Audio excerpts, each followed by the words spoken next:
Antes de todo antes, previo a la lluvia que jugó gozosa entre tus piernas, antes que todo viaje y travesías cruzaran tu camino, antes que el verbo fuera pronunciado, antes que toda sentencia hubiese sido promulgada, antes que luz y sombras separadas fueran, antes de haber nacido todo silencio sobre tus labios, antes que la erupción de un Vesubio dejase en el olvido a generaciones, antes que todo fruto fuese niebla y esperanza de una quija más postergado, antes de darte el nombre de una ciudad imprevista, antes que todo en ti fuera manzana y primavera, antes que toda primavera rodease sobre tus senos y tus sienes, bendiciendo en su silencio lo humano todo, antes que del olvido se desprenda el oro que a toda empresa humana espera, antes que todo calle y sea noche y luna y precipicio, antes que ya no pueda más decirte casi en llanto, casi en canto, casi en palabra inmerecida, antes de yo saber algún saber prosaico, antes de todo nacimiento y religión, estaban ya tus ojos y tus labios mirando a todo en flor, antes de todo antes. ¿Qué tal? Están ustedes escuchando Yo es Otro, un programa radiofónico de Código Ciudad de México. Soy José Ángel Leiva, me da mucho gusto saludarlos y presentarles a nuestro invitado del día de hoy. Bueno, nuestro invitado del día de hoy es un personaje, una figura de la poesía y la literatura mexicana. Él es José Manuel Resillas, pues un personaje muy conocido en el medio periodístico, en el medio literario. Bienvenido, José Manuel. Gracias por la invitación, estimado José Ángel. Bueno, con José Manuel tenemos ya una larga data de conocernos. Nos conocimos por allá en El Sol de México, en el suplemento que dirigía Luis Ángel Martínez Díez y en el que colaboramos muchos escritores que, bueno, teníamos una trayectoria todavía corta, estaba todavía en boga el suplemento El Sábado del 1+1, en el cual también trabajó José Manuel Resillas, al lado de uno de los grandes promotores y hacedores del periodismo cultural que fue Huberto Batis, con quien también muchos colaboramos. José Manuel, pues tú diriges ahora una organización que tú conformaste, que es la Academia de la Poesía Mexicana, y me gustaría que nos contaras un poquito cómo surge esta idea, cómo surge esta iniciativa y qué propósito tiene esta academia. Mira, la academia surgió de una idea un poco vaga, de la constatación de observar que una serie de colegas muy queridos fallecían y de repente nos percatamos, un grupo de amigos y yo, que una de las cosas por las cuales nadie pregunta cuando algún colega fallece es dónde van a parar sus libros, sus bibliotecas. Entonces quisimos crear eh, la Academia Mexicana de Poesía, para preservar las bibliotecas de autores, que luego además es un problema para las familias, no saben qué hacer con los libros. A veces muchas de esas bibliotecas terminan regaladas o mal vendidas o se pierden. Y bueno, a la fecha contamos con nos han entregado una biblioteca que es la de Iliana Godoy, que Sí, falleció hace un par de años. sí. Nos donaron su biblioteca, son como 5,000 ejemplares que tenemos ahí guardados, y tenemos varios ofrecimientos de otros colegas que nos han, digamos, ofrecido, si no toda su biblioteca, sí al menos una parte. De hecho, yo tengo contemplado que en el momento en que tengamos una sede donde colocar esos libros, eh, porque sería la primera biblioteca, estaríamos creando la primera biblioteca de poesía en México, pues por supuesto yo donaría de manera inmediata mi propia biblioteca, o por lo menos una parte muy grande de ella, para que se forme parte del acervo de esta biblioteca. Y, bueno, la idea surgió de un prólogo que hicieron Carlos López Beltrán y Pedro Serrano, en donde ellos hicieron una antología en Chile de poetas mexicanos, y en el prólogo de esa antología, una de las cosas que ellos lamentaban es que no hubiera una biblioteca de poesía en México. Entonces, de ese prólogo surgió la idea. Yo la compartí, la propuse con varios amigos, y así fue como se fundó la academia. Tiene un nombre, digamos, muy formal para algunos. Algunos pensarían en la Academia de la Lengua Española, la Academia Mexicana de Historia, etcétera. Pero en realidad el nombre lo tomamos de la Academia Vienesa de Poesía, que tiene ese mismo nombre, eh, y tiene otras funciones, porque la tradición vienesa es distinta a la nuestra, pero el nombre viene de allá, de Viena. Eh, y bueno, digamos que en este momento yo tengo todos los libros de Iliana Godoy resguardados en mi casa. Estamos esperando bueno, que una vez que pase la pandemia y se arreglen algunas cosas, podamos hallar la manera de trabajar con las autoridades culturales, sean delegacionales, o es decir, locales, o un poco más amplias de la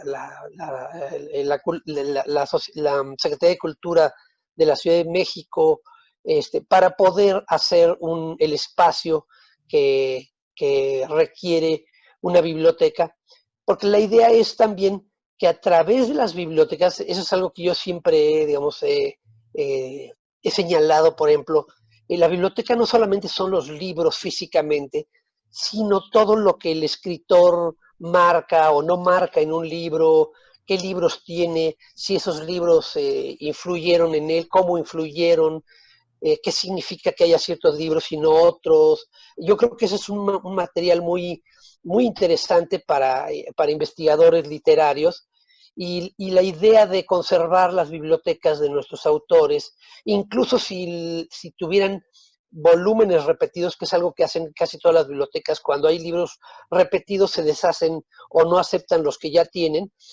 Nosotros, por el contrario, no importa que un libro esté repetido varias veces en varias bibliotecas, lo más probable es que haya muchos libros repetidos, pero lo interesante son todas esas marcas que los escritores, los poetas, quizá no todos marquen los libros que leen, pero a mí me parece que por ahí hay todo un ámbito muy digno de ser estudiado, para gente que quiera abordar esos asuntos, y que de otra manera no sería posible. Entonces, bueno, esperamos que en algún momento podamos darle la visibilidad a las bibliotecas de los autores que quieran donar sus bibliotecas. Bueno, lo que también hay que decir es que nosotros no nos adueñamos de los libros, no somos solamente el resguardo de las bibliotecas que nos quieran dar. Nosotros no podemos pedirle a alguien que nos den, es una cuestión voluntaria, De ¿no? iniciativa personal, de las Así es. familias o de los propios poetas. Este es un proyecto pues muy ambicioso, es un proyecto muy interesante, pero yo pensaría que requiere del apoyo institucional, requiere de un apoyo económico para tener, como tú lo acabas de decir, un espacio adecuado, para tener una manera de resguardarlo, pero también pues de clasificarlo y de manejarlo con un público, entiendo, ¿no? Es un proyecto que creo que demanda un apoyo institucional. Sí, porque además una de las ideas que con Manuel Andrade, que hoy justamente se cumplen 3 años de que Manuel Andrade falleciera, que fue uno de los miembros, fue el primer miembro en el que pensé para integrar la academia. Hace 3 años falleció, entonces estamos hablando hoy en el tercer aniversario de su fallecimiento. Una de las cosas que consideramos es que probablemente algunas bibliotecas habría que digitalizarlas para ponerlas al alcance de más gente, y más ahora, digamos, que con la pandemia es muy probable que esto vaya permanecer bastante tiempo así como estamos, digamos, en este aislamiento regulado al que estamos siendo, digamos, del que no podemos escapar. Y yo creo que con el tiempo sería necesario que algunas bibliotecas pudieran digitalizarse para que la gente, para que cualquier investigador no tuviera que hacer el viaje si está en Jalapa o si está en Durango o si está en Mérida o incluso fuera del país, no tuviera que venir directamente hasta la Ciudad de México, sino que pudiera consultarlos de manera virtual. Y bueno, para eso hay, digamos, uno puede acudir incluso, no sé, a Google o a Amazon para que ellos hagan ese trabajo de digitalización de libros en particular. Entonces, bueno, es un proyecto, sí, es un proyecto que además esperamos que se quede después que ya no estemos los fundadores y los que formamos parte de este proyecto, que son, bueno, ahora somos 3 personas. Somos Roxana Elbridge Thomas, que es poeta, maestra universitaria, especialista Sí. en el Renacimiento y en Sor Juana, una poeta a la que yo Y respeto poesía mucho. catalana también es especialista. Sí, así es. Está Rebeca Ocaranza Bastida, que es una editora muy acuciosa y que ha trabajado para el Fondo de Cultura Económica y la UNAM y varias editoriales importantes. Y yo. Entonces somos 3 personas que en algún momento ya no vamos a estar aquí.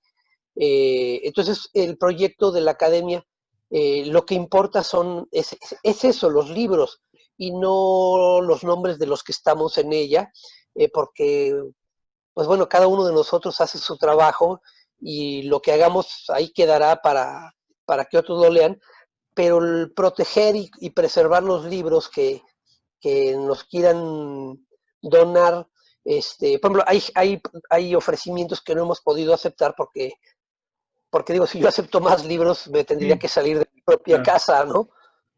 así es. Tú hablaste hace un momento de la intención de esta academia de darle visibilidad a, al acervo de los poetas, pero también entiendo que de su trabajo, de su trayectoria y de su obra. En estos momentos que vivimos, José Manuel, donde lo físico comienza a tomar distancia, donde el libro de papel también comienza a perder terreno ante, pues, ante el libro electrónico, porque es la forma más segura de adquirirlo.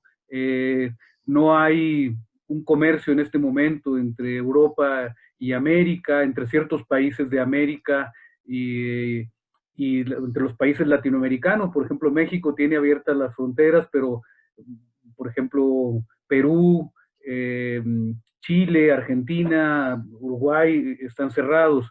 Entonces, todo esto implica una reflexión sobre el término de visibilidad.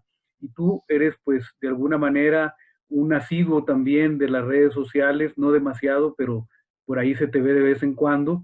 Y te quería preguntar, ¿cuál es tu reflexión sobre esto? Porque lo cierto es que hoy en día fluyen muchísimos nombres, muchísimos encuentros, muchos festivales, lecturas, recitales, videos, es decir, hay el cauce que transcurre o los causos que transcurren por la red son impresionantes y no hay tiempo que sea suficiente para atender tanta información y tanta presencia y tanta visibilidad. Bueno, mira, mi reflexión es que el libro físico de papel no No, está, no riñe. no riñe con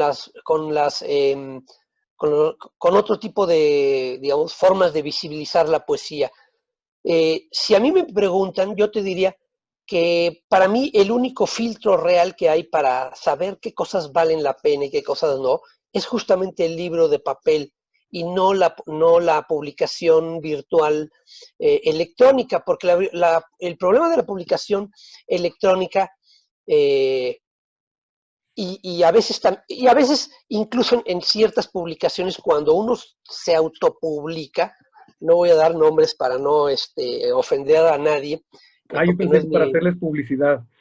También, este, pero el hecho de que no haya filtros en el mundo de lo virtual hace que muchas cosas que estén por allí te hagan perder el tiempo y de repente tú ves encuentros de poesía en donde sea y cuando te echamos a ver lo que están leyendo, de repente hay veces que dices, no puede ser que haya perdido mi tiempo viendo, hay cosas que son como festivales sin que eso sea, digamos, de meritar ese tipo de festivales, pero parecen festivales escolares, ¿no? Donde los estudiantes leen sus tareas frente a los maestros.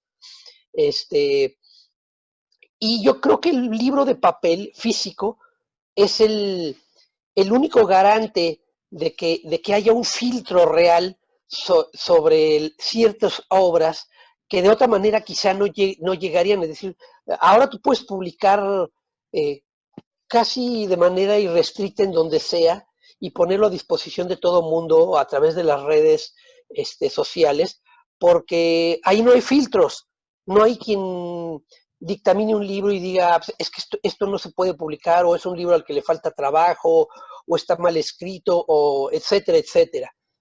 Y para mí sí, los libros, el libro físico de papel sigue siendo digamos, el, el horizonte o el punto al que un escritor serio quiere llegar, porque uno sabe que esos libros suelen ser juzgados un poco como los concursos, aunque ahí también hay siempre sus asegúnes, pero bueno, son juzgados por otros colegas que leen tu libro y le dan el visto bueno. Entonces, cuando se deja de lado esa clase de filtros, uno se encuentra con cosas espantosas, decepcionantes, y eso puede llegar incluso a ocurrir también, no digo que no, con los libros físicos. Me ha pasado recientemente, en algún caso, algo parecido, pero porque se trató pues, de alguna manera de una autoedición. A pesar de que tanto el autor como la editorial son, digamos, tienen cierto nombre y cierto prestigio, tanto en México como en España, es muy claro que se trata de un proyecto donde no hay filtros, donde no hay nadie que sea capaz de leer críticamente lo que llega. Entonces, cuando no hay esos filtros, el resultado puede ser como encontrarte en un caos donde no hay dirección, donde no hay nada que te guíe realmente. Este, y salvo que sea alguien que tú ya conozcas o un proyecto que ya esté bien estabilizado y bien conocido, yo sigo pensando que los libros físicos siguen siendo el mejor filtro para saber qué cosas valen la pena y qué cosas no. Claro. En nuestro tiempo, tú eres un poco más joven que yo, pero no demasiado, pero formamos parte de una época donde ser publicado en un suplemento, en una revista, publicar un libro, no era fácil, no era un acceso que estuviera abierto a cualquiera, había muchos filtros. Y ser poeta implicaba quizás algo hasta un poco extraño, no era algo que te diera particularmente prestigio, ¿no? Publicar novela, cuento, etcétera, ser un escritor, como se dice, sí. Hoy en día existen muchas facilidades para publicar. Tú puedes publicar tu propio libro electrónico, puedes pagar, como tú dices, esas autoediciones. Hay editoriales que te ofrecen publicarte tu libro, un tiraje corto, porque pagas, o formar parte de antologías. Hay negocios para hacer antologías de poetas. Sobre esto supongo que tú has reflexionado también esa relación otra vez de la visibilidad, del prestigio, de ser poetas, es decir, de escribir versos, y cada vez lo hace más gente. ¿Qué reflexiones has hecho en torno a esto, José Manuel? Bueno, hay más gente escribiendo, como dices, versos, pero no necesariamente poemas o poesía, que es todavía más ambicioso, ¿no? Es evidente que hay todo un negocio detrás de esto. Incluso hay cosas que son increíbles de gente que ofrece servicios de corregirte tu libro. Digo, en la época que nosotros trabajamos, por ejemplo, con Huberto Batis o con Luis Ángel Martínez, o escribías bien o escribías bien.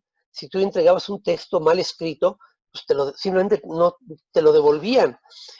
Ahora hay gente que te ofrece ese trabajo de cuidar, de que no se te vayan, que escribas, no importa cómo escribas, ellos te hacen la corrección. eh, y yo recuerdo incluso que alguna vez tuve una plática con Carlos Montemayor, que hablaba de que una de las obligaciones del escritor es conocer su lengua. Toda esta generación de gente que escribe, y a veces no son gente joven, hay gente que son mayores que tú o que yo, pero que son aficionados a la literatura, y que no tienen una relación seria con la literatura, no entienden que la literatura no es una cuestión de lo que yo siento, sino que es una relación con la tradición. Y muchas veces esa gente no tiene, pues no conoce ni siquiera la tradición más inmediata de la poesía que se hace en México o en su país. No conoce, no sabe a qué tradición referirse. Y creo que nosotros cuando empezamos sabíamos que había todo un grupo de gentes que eran con quienes queríamos dialogar y que queríamos que también fueran ellos quienes nos leyeran. Ahora muchos de estos aspirantes a escritores que andan por allí, que publican en este tipo de espacios, pues lo que quieren es simplemente que aparezca, como dijo un día un amigo, Cosme Álvarez, cuando alguien le trajo un libro de poemas, le dijo, no, ese no es un libro de poemas, es un montón de hojas con tu nombre en cada página, ¿no? Bueno, así son muchos de los autores entre comillas, que andan por allí, que publican de esa manera, pero no es como para preocuparse tampoco porque, bueno, son libros que no, Ernst Junger decía que escritor cualquiera podía hacerlo, porque simplemente el escritor es el que escribe, pero ser autor, eso hay que ganárselo. Y pues esa gente no aspira a eso, entonces es como los que juegan fútbol en los deportivos y demás, pues bueno, sería muy raro que alguien que esté en un deportivo jugando fútbol con otros amigos salte a un equipo de primera división o algo así, que es donde uno generalmente ve los deportes, ¿no? El fútbol o el béisbol o el deporte que sea. Uno quiere ver a los profesionales, no a los amateurs, a menos que tu hijo esté en ese ámbito, bueno, pues entonces sí vas, ¿no? O un amigo o algo así. Pero en literatura es algo parecido. A quienes quieres leer son a los que ya uno conoce porque tienen una trayectoria avalada por un montón de otros colegas. Ajá, entonces mi reflexión es que sí, hay un montón de gente que anda en ese medio, pero que pues ni le hacen daño realmente al ejercicio real de la literatura. Ojalá se convirtieran más que en ser aspirantes a ser escritores, se convirtieran en buenos lectores, que eso es creo que es lo que hace falta. Es lo que te iba a decir, para allá iba justamente, que me parece que hay que reivindicar el papel del lector. Si tú te das cuenta, cada vez hay menos reseñas de libros, cada vez hay menos gente que reseña libros, y no me refiero a una reseña descriptiva, donde haya una sugerencia de un libro, sino estas reseñas que te dan elementos para decidir, para optar por una lectura. El problema que veo yo hoy en día sobre todo es el tomar decisiones, el ser selectivos en un ámbito, como ya lo dijimos, saturado de información y saturado de ofertas de lectura. Pero yo pienso que el propio autor, como tú le llamas, ha dejado de ser un lector. Creo que hemos pasado más a preocuparnos más por publicar más libros que por leer más libros. Esta, pues esta gestualidad que hicieron grandes autores como Jorge Luis Borges o José Emilio Pacheco, de decir que se jactaban por los libros, más por los libros que habían leído que por los libros que habían escrito, que lamentaban más los libros que no habían leído que los libros que no habían escrito. Me parece que es importante regresar también a la visibilidad del lector. Porque yo creo que todos surgimos como lectores, ¿no? No sé en tu caso, pero en mi caso fue la necesidad de compartir las lecturas, el deseo de encontrar un interlocutor a quien decirle, mira, acabo de leer este libro maravilloso, ojalá y lo puedas leer, es decir, contagiar a los demás de esa emoción. Mira, es que el problema es que todo esto es el resultado de una crisis, de esa crisis que empezó cuando nosotros comenzamos a escribir hace casi 3 décadas atrás, más o menos, a fines de los 80, principios de los 90, donde, como tú señalabas al principio, habían suplementos y revistas, pero fueron desapareciendo esos suplementos y revistas, y hoy solamente creo que hay 3 suplementos en la Ciudad de México, en periódicos digamos, de carácter nacional, creo que el Universal, el Milenio y ¿cuál es el otro? Algún otro que ahorita se me La olvida, razón. La Razón, pero en algunos casos, por ejemplo, de La Razón es un suplemento que es casi una hoja parroquial, ajá, y en el que además el editor no, no funge como los editores que nosotros conocimos, como Huberto Batis, sino que él quiere decidir todo y es más bien como una especie de tiranito pequeño que él decide qué se publica y qué no. O sea, no es alguien que esté conectado, no es alguien que sea un escritor como eran los directores de suplementos de nuestra época. Y un O sea, tú lector piensas, atento, ¿no? Y un lector atento a lo que además, está no, transcurriendo. así es. O sea, cuando tú ves quiénes eran los directores de suplementos en nuestra época, eran Huberto Batis, eran José de la Colina, Luis Espota, gente importante Roger que Bartra. Roger Bartra, gente que uno respetaba y que uno leía porque sabía que eran, bueno, incluso José María Pérez, Chema Espinaza, por Sí, ejemplo, en como La no. Jornada, durante años fue el director del suplemento, y uno sabía que ellos eran colegas, no eran simplemente alguien que está allí porque pues, es un periodista. Ahora los propios directores de las secciones culturales pues no saben, a veces no conocen ni la O por lo redondo. Entonces, la crisis empezó primero por la desaparición de suplementos, luego la reaparición de algunos que no son suplementos dirigidos por escritores, por colegas que conozcamos, y eso afecta mucho, digamos, la credibilidad de un suplemento cuando el que dirige ese suplemento no es un colega, no es un escritor, no es alguien al que todos nosotros, digamos, es que me interesa ese suplemento porque porque es un lector atento, es decir, ¿me entiendes? Entonces, cuando ese filtro, que es el de otro colega, falla, pues todo lo demás se viene abajo. Y al desaparecer la mayoría de los suplementos, digo, cuando nosotros empezamos, eh, como le dije alguna vez a algún amigo, vivíamos en el paraíso y no lo sabíamos, porque nos quejábamos en aquel entonces de la cantidad de suplementos que había que leer, Claro. porque además todos estaban dirigidos por escritores. Todos los suplementos de aquel entonces, de hace 30 años, estaban dirigidos por otros colegas, por otros escritores que tenían obra, que eran conocidos, que eran maestros universitarios. Ahora la mayoría de los suplementos pues están dirigidos por gente que conocemos, pero que no tienen ese respaldo de obra que tenían los viejos suplementos. Y, y ahora lo que vemos es un páramo espantoso y no hay espacios para la crítica porque pues los propios periódicos no les interesa ya la cultura. Supongo que en aquella época incluso un periódico como El Sol de México consideraba que era valioso tener un espacio dedicado a la cultura, eh, en el que había un grupo de escritores que nos reuníamos en la Gandhi a Bueno, discutir. hasta el Financiero llegó a tener su suplemento cultural, Sí, sí, sí. Incluso el Ovaciones. su El sección Ovaciones tuvo un cultural. suplemento. Claro. El Ovaciones, que era un periódico de deportes, llegó a tener un suplemento cultural. Ahora, uno anhelaría que hubiera la mitad de los suplementos que había en aquella época, porque además en aquella época había que leer Vuelta, había que leer, además había una cantidad enorme de revistas literarias. Ahora no hay prácticamente revistas literarias. Entonces, sí y muchos de los intelectuales que en aquel entonces estaban en otras revistas, abandonaron la cultura.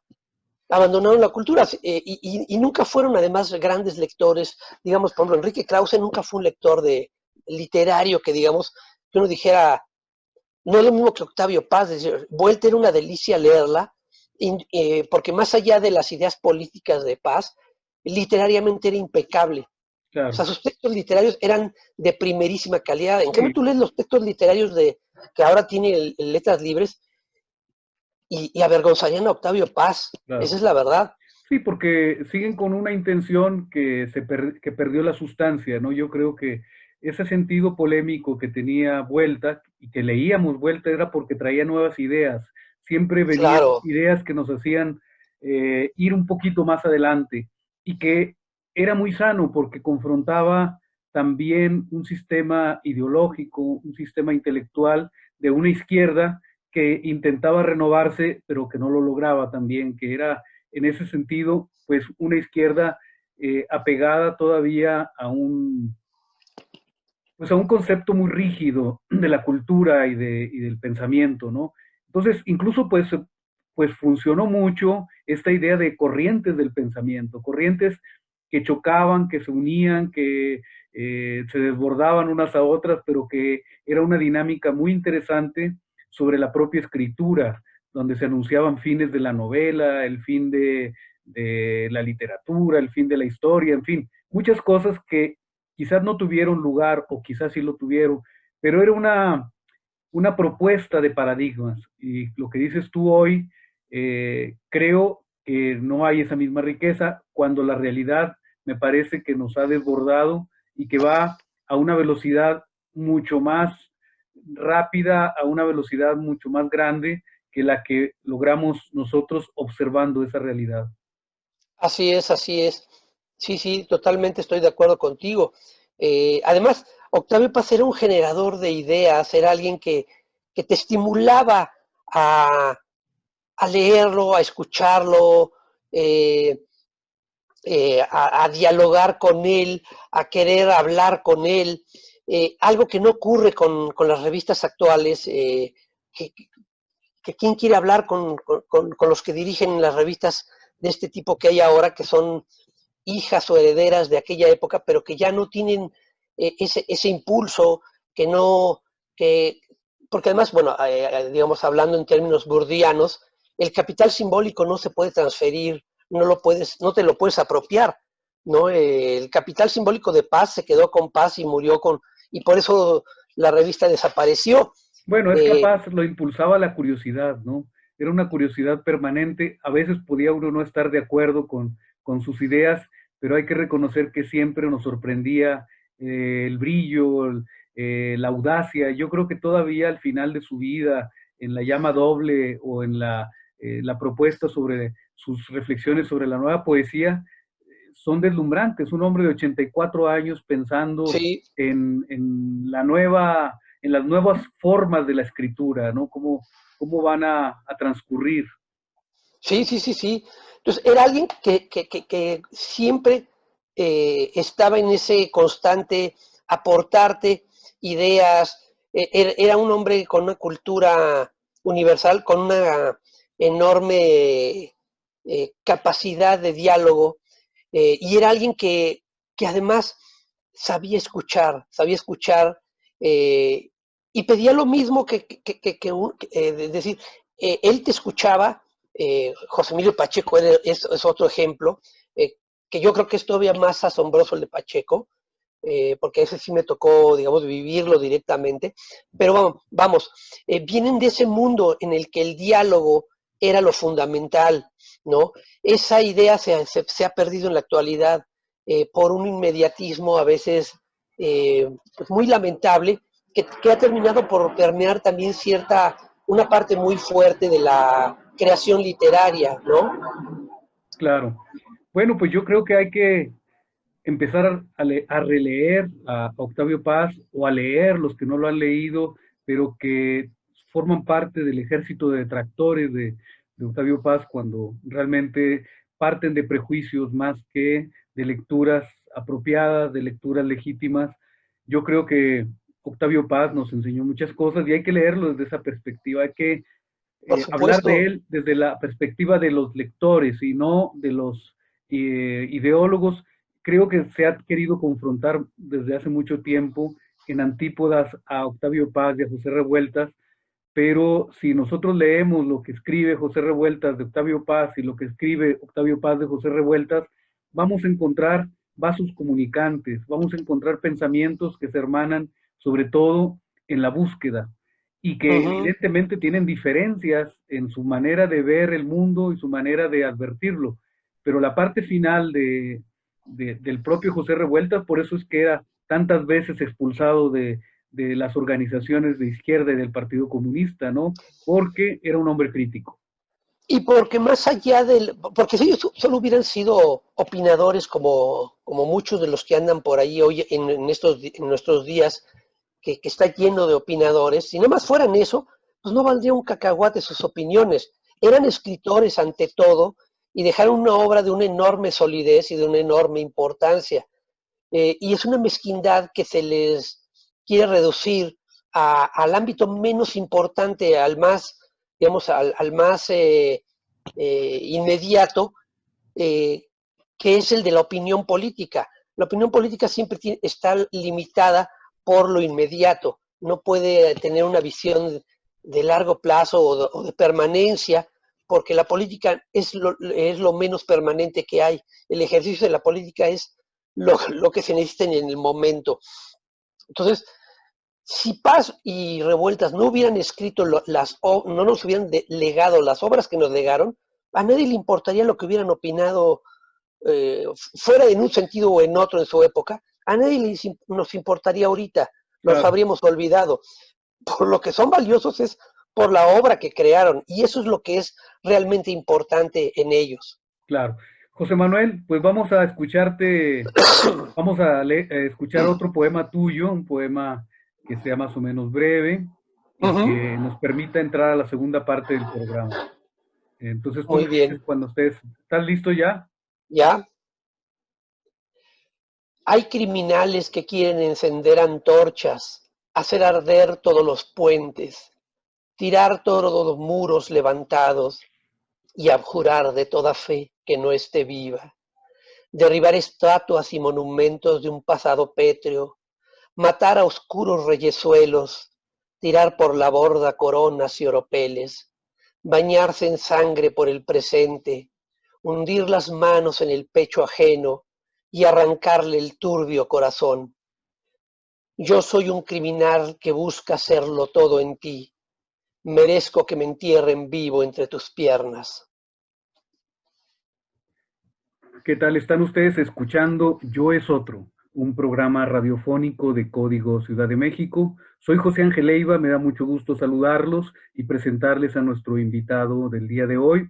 Él ha estado ya en un segmento anterior conversando pues sobre literatura, sobre poesía, sobre la visibilidad de la obra de los poetas, pero también hablándonos un poco de lo que es la Academia de la Poesía Mexicana que él dirige. Bienvenido, José Manuel.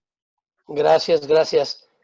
Bueno, con José Manuel estábamos hablando en la parte final del programa anterior sobre esta relación de personalidades, de figuras que aparentemente son contradictorias, que aparentemente están instaladas en las antípodas del pensamiento, en las antípodas de la visión política del mundo, pero que vemos que al final de cuentas los une una pasión crítica. Y sobre esto, José Manuel, te quería preguntar, últimamente he estado releyendo a George Orwell, Aldous Huxley, sobre estas visiones de mundos felices, de mundos totalitarios, de mundos donde los individuos son manipulados, manejados, y también en esta visión de que lo importante desde la perspectiva de un capitalismo que se renueva y un capitalismo que es como un alien, lo más importante es el consumismo, o sea, estimular pues esa visión, esa necesidad creada de consumir y pues consumarnos en ese consumismo. Creo que en este momento que estamos viviendo de la pandemia, las empresas que han sobrevivido son justamente las que tienen instalados todos sus negocios en la red, pero todo está ocurriendo en el mundo virtual. ¿Qué piensas tú al recordar, al evocar estas visiones de estas figuras que por cierto son británicos los dos, ¿verdad? Aldous Huxley y George Sí, Orwell. sí. Son visiones que coinciden en esa manera de advertir un capitalismo feroz, o como lo hizo Eric Fromm también, decir, los Ujú. neofreudianos y los neomarxistas también advertían que nos hemos conformado, que hemos conformado nuestra situación en el mundo a partir del tener y no del ser. Bueno, Ernst Junger decía, hablando de este consumir y consumir, que, y es muy claro en los términos en que él dice este aforismo, dice que consumimos cultura como quien consume cigarros, ¿no? Y la idea de consumir, en este sentido ígneo al que se refiere Junger, es muy claro, ¿no? Un cigarro no deja huellas, se consume en sí mismo y se agota, y hay que fumarse otro cigarro. Yo creo que pues en esta idea de consumir y de ser consumidores, nos estamos comiendo el planeta, nos estamos estamos haciendo lo impensable, que es pensar que el planeta puede soportar cualquier cosa y que podemos hacer lo que sea sin que haya consecuencias. Y, y en ese sentido, creo que la pandemia ha hecho ver, por lo menos en un sector quizá siempre muy limitado, que es donde estamos tú y yo, que es el de los escritores, el de los colegas, nos ha hecho ver, al menos a mí, me hizo confirmar lo que es realmente importante, eh, no lo contingente, no lo que está ocurriendo en este momento, que por supuesto, digamos, la pandemia hace pensar que eso es lo importante, y en un sentido vital o biológico o médico sí es lo importante, pero es algo contingente porque a final de cuentas lo que va a quedar es algo distinto. Y a mí me ha hecho pensar que tenemos que regresar a lo que es realmente valioso, a lo que es aquello trascendente. Y eso es lo que nos ofrece el arte, la poesía, la música. Yo me imagino que hay mucha gente que sin darse cuenta regresa sobre todo a la música, por ejemplo, ¿no? Hay una cantidad enorme de videos de gente dando conciertos de todo tipo, desde música electrónica de DJs hasta orquestas. Hay esfuerzos muy notables. La OSLA, por ejemplo, ha grabado varios videos con todos los músicos de la orquesta tocando en sus casas y después juntándolos en un video para tocar X. Y hay videos, por ahí hicieron un video muy simpático de un fragmento del Cascanueces de Tchaikovsky, por ejemplo, y que todo eso, bueno, es aprovechar la tecnología, pero es también el recordatorio de que lo que nos importa son ese tipo de manifestaciones que a veces no les prestamos atención. Leer un poema o una novela o escuchar un concierto o una obra. No hay semana, o a veces casi no hay día, que no se estrene algún concierto, algún recital en YouTube. Por ejemplo, hay una cantidad enorme de anuncios de conciertos que se van a dar en tal o cual fecha. Y creo que eso es algo que ha cambiado incluso algunas nociones, o ha puesto en entredicho algunas nociones como cuestiones de derechos de autor y otras, porque frente a la pandemia, frente al aislamiento, lo que importa es el acercarse a las obras. Entonces, creo que la tecnología puede ayudar a que la gente se acerque.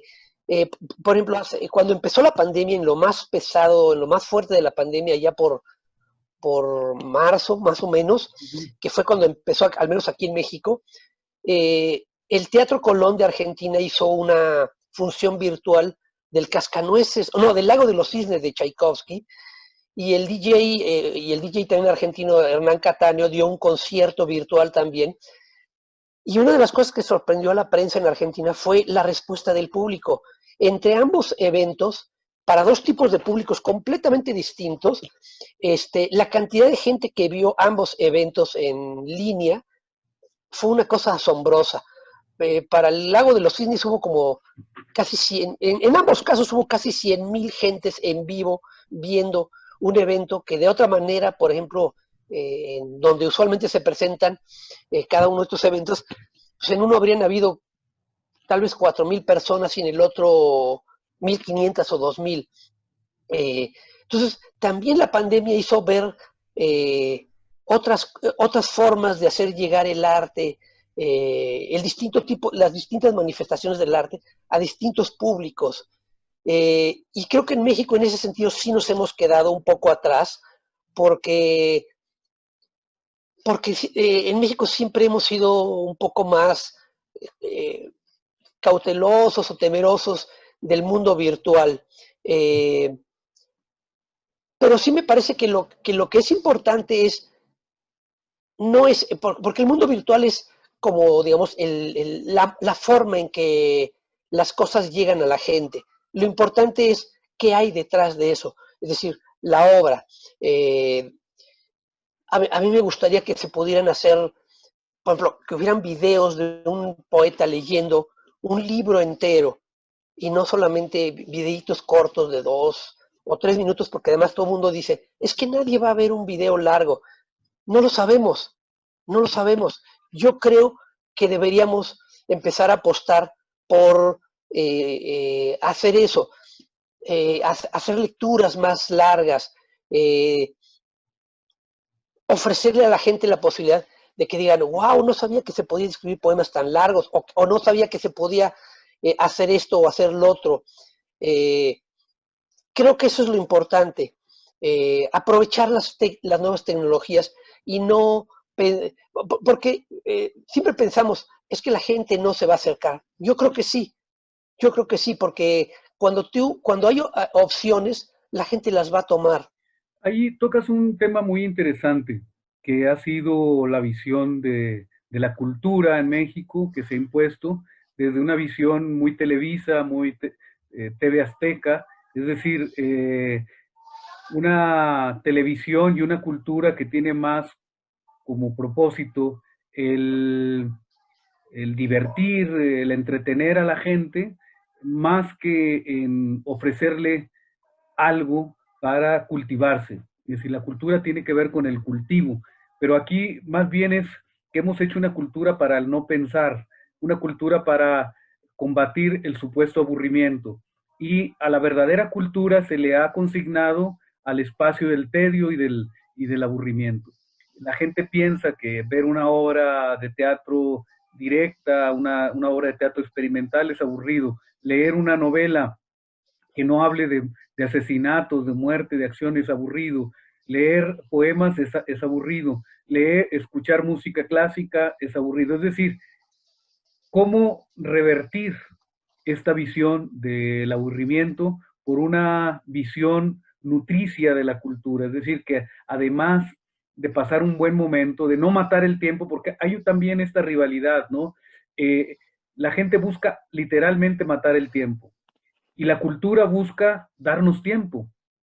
La cultura Claro, está es lo todo lo contrario. contrario. Sí, sí, sí, sí. Mira, la otra cosa que también uno ve, que las redes sociales han terminado por afectar incluso el ámbito del mercado literario, porque las editoriales ya no quieren publicar libros ambiciosos, ¿no? Hay editoriales que de plano te dicen, si tu libro no tiene 70 páginas, ni siquiera nos lo mandes. Entonces, de repente, a veces hasta los premios literarios, terminan reduciendo eh, el espacio para el libro, y entonces tenemos digamos, una opción eh, pues muy limitada en el que a veces ciertas cosas ya no tienen cabida.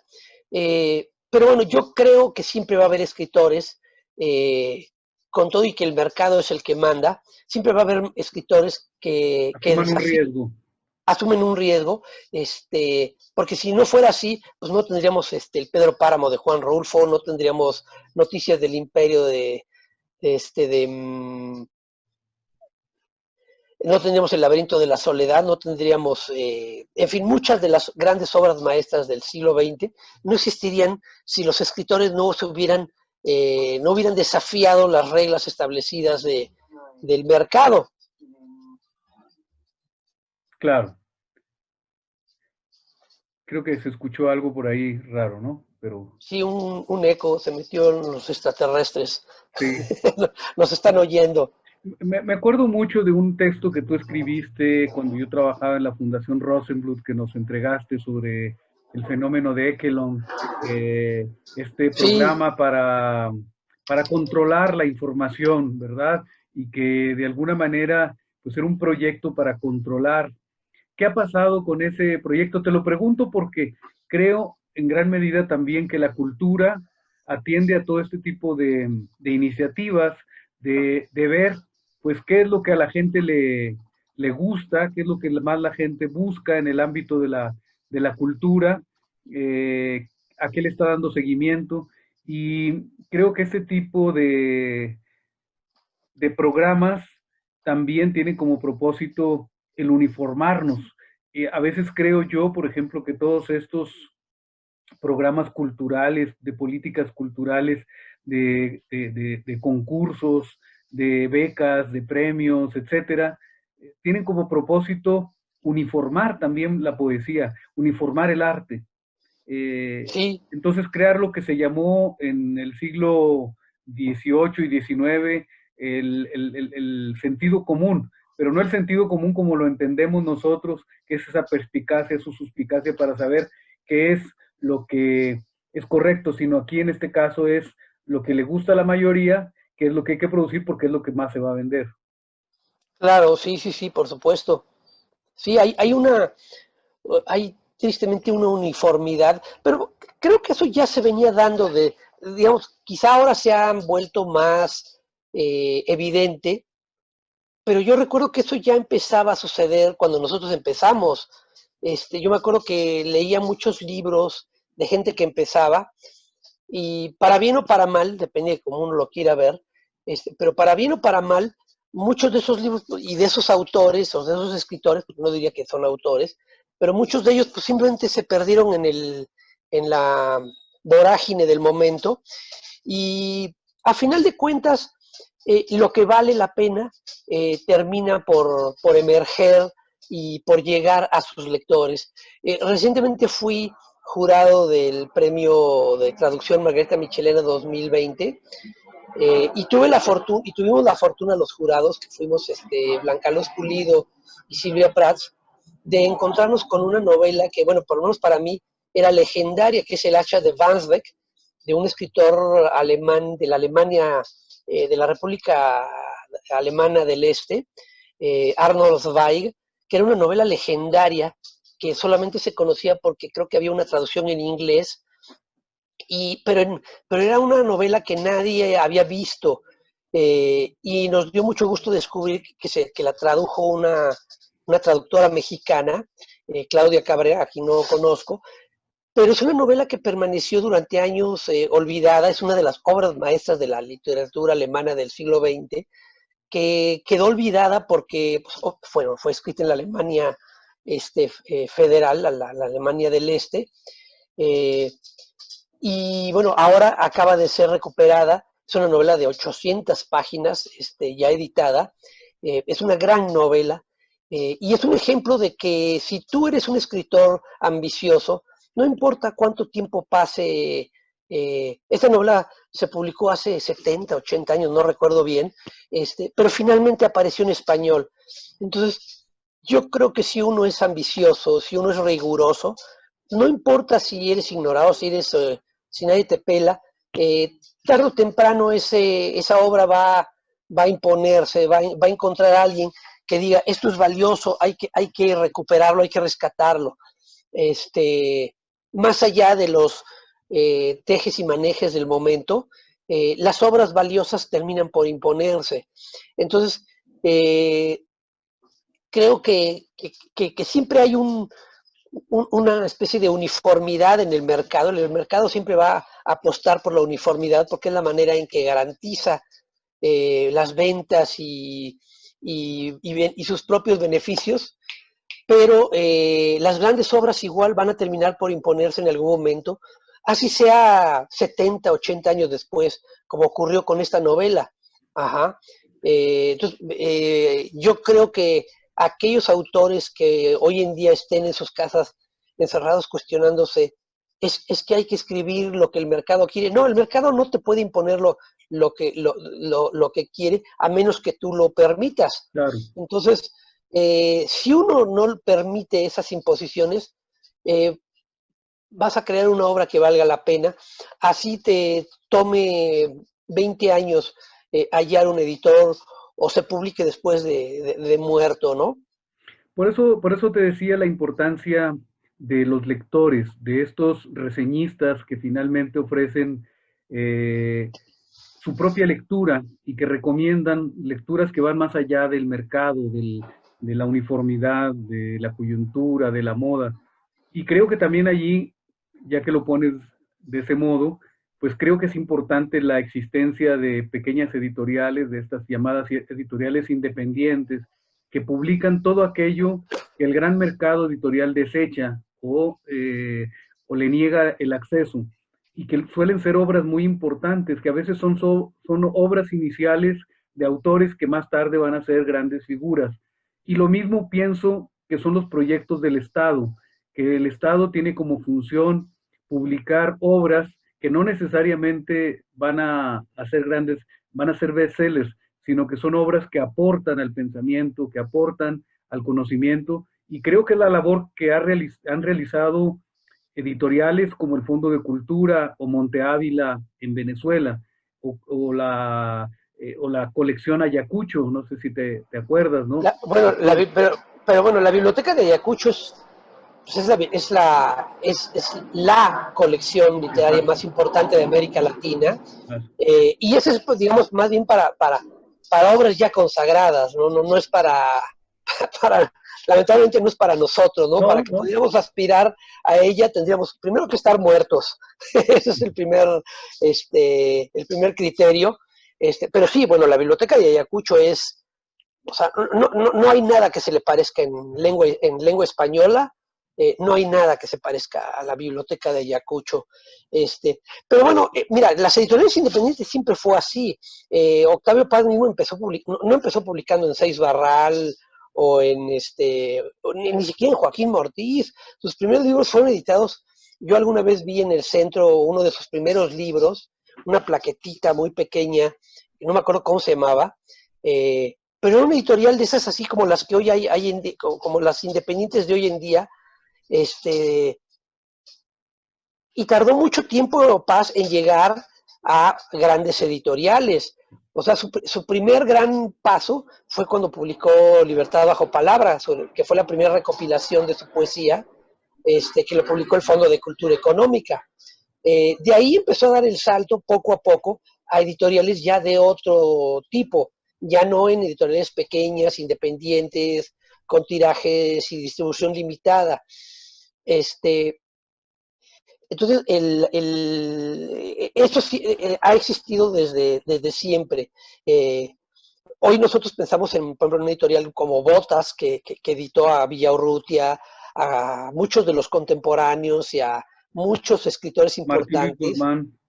Ajá, pero en su momento era una editorial pequeña, independiente, con recursos limitados.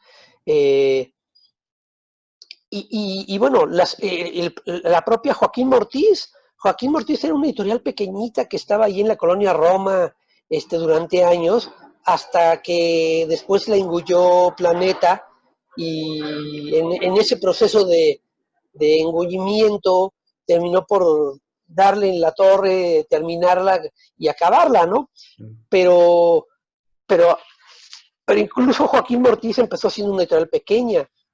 La misma era, empezó siendo una editorial pequeña, ahorita ya es una editorial, digamos, mediana, no se le puede llamar todavía una editorial grande, pero es una editorial de tamaño respetable. Y hay editoriales que han empezado así. Sexto Piso también empezó como una editorial muy imaginativa. A mí en lo personal, a donde han llegado ahora me parece me parece una Menos editorial mucho atractivo. menos atractiva, más comercial. Eh,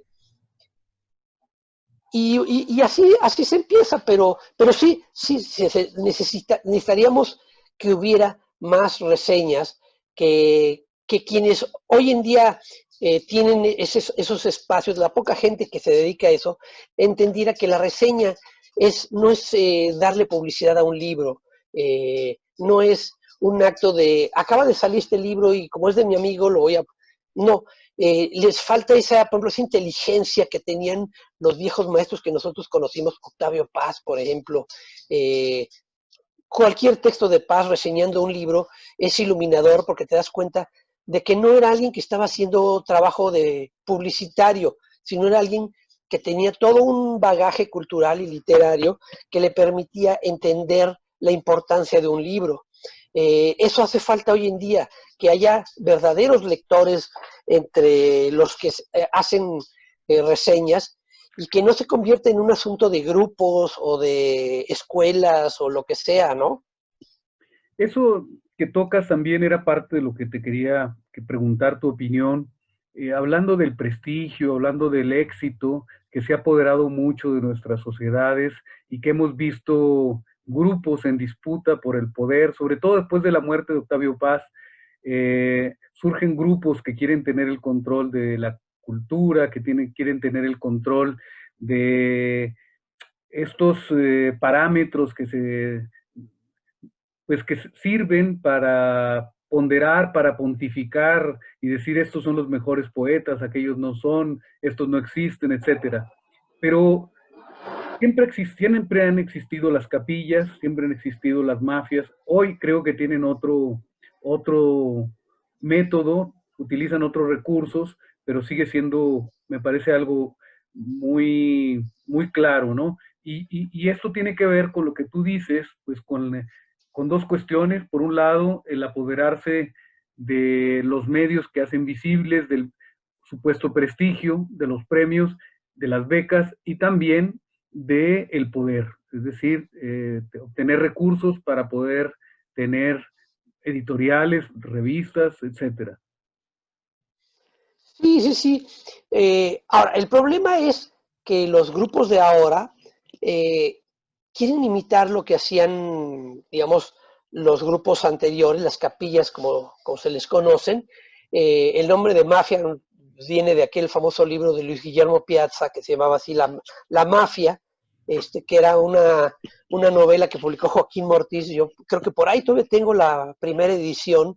Era un libro, si mal no recuerdo, era de color rosa, una foto en blanco y negro, pero con un filtro rosa o algo así. Eh, pero cuando tú ves los nombres de esos, digamos, mafiosos, entre comillas, de aquella época, y los comparas con los de ahora, dices, bueno, o sea, los de aquellos eran, o sea, para empezar, tenían ya una obra que los respaldaba. Alguien puede decir, es que Octavio Paz era un mafioso. Sí, pero ve la obra que tenía. Es decir, estos nuevos mafiosos de nuestra época empiezan al revés. Eh, Dicen, yo quiero ser como ellos. Bueno, primero empieza por crear una obra que respalde y sustente tus opiniones. Pero no, ellos creen que con agruparse ya con eso están del otro lado.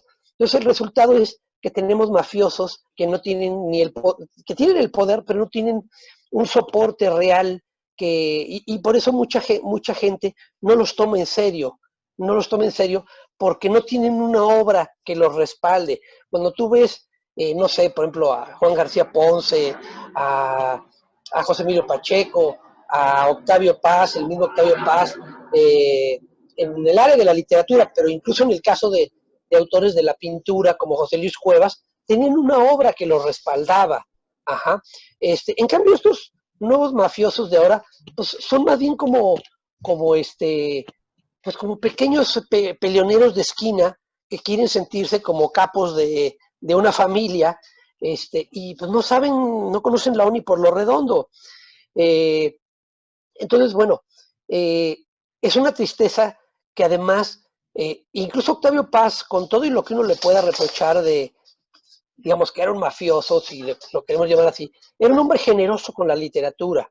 Era alguien que era capaz de escribir una reseña y un ensayo sobre Jaime Sabines, por ejemplo, que era un poeta totalmente opuesto a él, y que incluso en aquel famoso poema sobre la pinche piedra, hace una burla, una sátira del propio Octavio Paz y de su poema Piedra de Sol, por eso se llama, hace la referencia a la piedra, ¿no? Este, Octavio Paz fue capaz de escribir una reseña generosa hacia la poesía de Sabines. Estos nuevos mafiosos no son capaces de eso, porque para eso se requiere una cultura, una lectura, una formación más amplia que ellos no tienen. Muy bien. Entonces yo por ahí... José Manuel, bueno, ya para concluir, te quería preguntar, ¿en qué estás trabajando? ¿Siempre tienes libros en reserva para publicar? ¿Y qué estás haciendo en el campo de la escritura, de la creatividad? Mira, ahorita estoy en un proyecto muy ambicioso sobre el genio en la literatura y en el arte en general. Entonces es una trilogía de ensayos sobre el genio. El tercero de esos ensayos, muy extenso cada libro, es sobre el genio en la poesía mexicana. Y mi idea en ese ensayo no es hablar, digamos, del genio de poetas ya consagrados, sino de poetas que algunos de nosotros conocimos o conocemos, que andan, alguno de ellos todavía anda por allí vivo, los otros dos que yo elegí ya fallecieron, pero es un tema polémico porque bueno, una cosa que descubrí es que cuando tú hablas del genio en México y en casi toda Hispanoamérica, los escritores inmediatamente refunfuñan, eh, porque hay además un concepto equivocado de qué es el genio, y mucha gente piensa que cuando tú dices que alguien es un genio, es como si hablaras de que alguien es un superhéroe, ¿no? Que tiene un poder especial y que se le va a notar, pero es como el genio es como tener diabetes, o sea, a menos que se ponga muy grave, no, tú no notas que alguien, o sea, tú no ves en la persona que tenga diabetes. Ajá. Entonces, este trabajo súper ambicioso significó leer e investigar muchas cosas porque hay tres tipos de genios. El genio melancólico, el genio platónico y el genio, digamos, que algunos griegos llamaban el natural o innato. Bueno, y te Eh, faltó el mal genio. el genio El temperamental, genio temperamental. mal genio, ese también, ese va a ser el cuarto tomo, el del No, mal genio. eso está lleno, ¿no? Eso está lleno de... Y De bueno, blasfemiosos. Pero sí, es interesante porque sí, una cosa es el ingenio y otra cosa es el genio, ¿no? así Eh, es. Y, hay y, poetas ingeniosos, artistas ingeniosos, pero no geniales.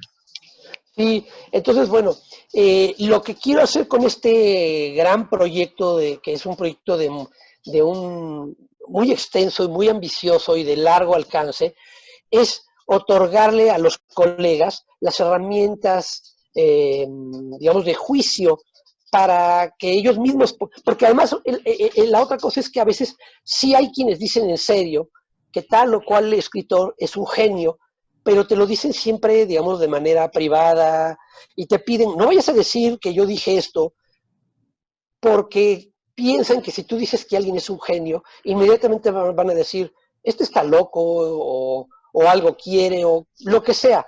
Entonces, cuando tú dices que alguien es un genio, generas en los demás la sensación de, este está loco. ¿Cómo puedes decir? Es decir, es más fácil que digamos que Cristiano Ronaldo o Messi son genios a que tú digas que un escritor es un genio.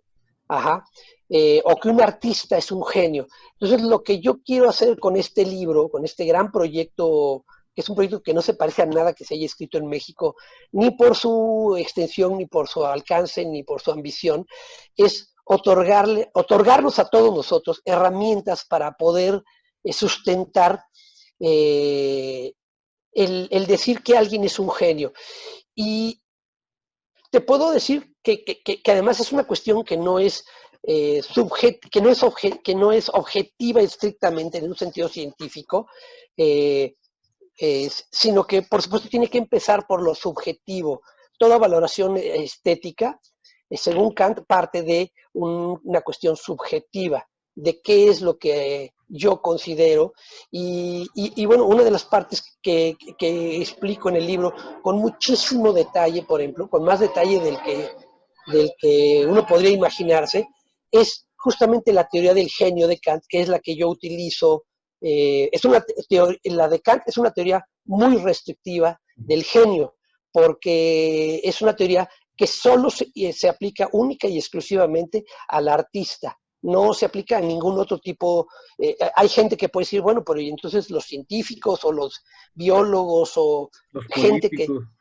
ajá, yo utilizo elegí la de Kant porque me parece que es la más adecuada por un lado, porque es la que te ofrece elementos, eh, a pesar de que parte de una cuestión subjetiva, te ofrece elementos muy claros, objetivos, de cómo valorar y de cómo certificar que alguien es un genio. Claro. Eh, Pues ahí tienes Chopin, también tienes Aerostratus de Pessoa, donde es un alegato sobre el talentoso, el inteligente, el creativo y el genio.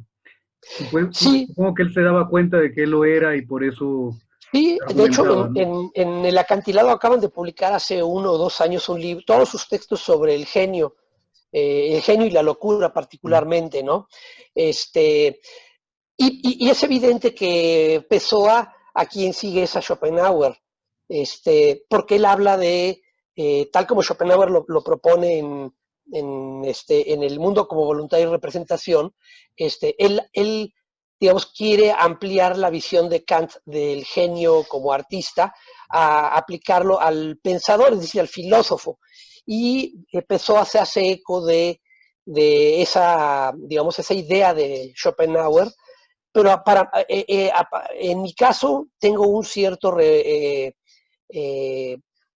límite contra esa idea, porque el hecho de que uno acepte que, como dice Schopenhauer y como dice el propio Pessoa, de que el genio es el que piensa y piensa más profundo que los demás, abre la puerta a lo que uno podría llamar el genio improductivo, es decir, alguien que no necesita crear nada para ser un genio.